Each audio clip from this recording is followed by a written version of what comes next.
حضرت موسیٰ علیہ السلام کے زمانے میں بنی اسرائیل کے اندر قحط واقعہ ہوا، جس کی وجہ سے لوگوں کی زندگیاں جیرن ہو گئی۔ لوگوں نے حضرت موسیٰ علیہ السلام سے درخواست کی کہ وہ بارش کے لیے اللہ کے حضور خصوصی دعا فرمائیں۔ آپ کے ہمراہ ہزاروں افراد دعا کے لیے جنگل کی طرف نکل پڑے۔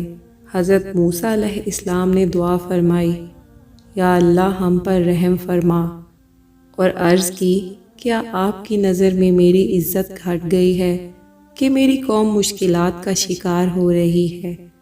وحی آئی کہ اے موسیٰ، ہماری نظر میں تیرا رتبہ کم نہیں ہوا، لیکن تم میں سے ایک بندہ ہے جو 40 برس سے گناہوں کا ارتکاب کر رہا ہے۔ تم لوگ منادی کروا دو کہ وہ شخص بستی سے نکل جائے جس کے سبب ہم نے بارش روک رکھی ہے۔ حضرت موسیٰ علیہ السلام نے اعلان کیا کہ وہ گناہ گار شخص بستی سے نکل جائے جو مسلسل گناہوں کی وجہ سے سب کے لیے مشکلات کا سبب بنا ہوا ہے۔ گناہ گار شخص بہت شرمندہ ہوا۔ اس نے خیال کیا کہ اگر وہ بستی سے نکل گیا تو اس کی بڑی رسوائی ہوگی۔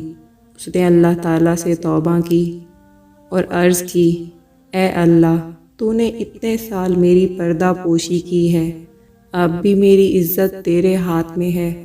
میں وعدہ کرتا ہوں کہ آئندہ کوئی گناہ نہیں کروں گا۔ اس شخص کی توبہ قبول ہوئی اور بارش ہونے لگی۔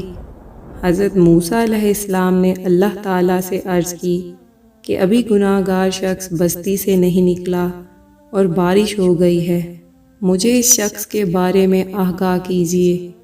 اللہ تعالیٰ نے ارشاد فرمایا کہ میں نے اپنے گناہ گار بندے کی کافی عرصہ پردہ پوشی کی ہے، اب اس نے توبہ کر لی ہے اور فرما بردار بن گیا ہے، تو میں اس کو کس طرح رسوا کر سکتا ہوں؟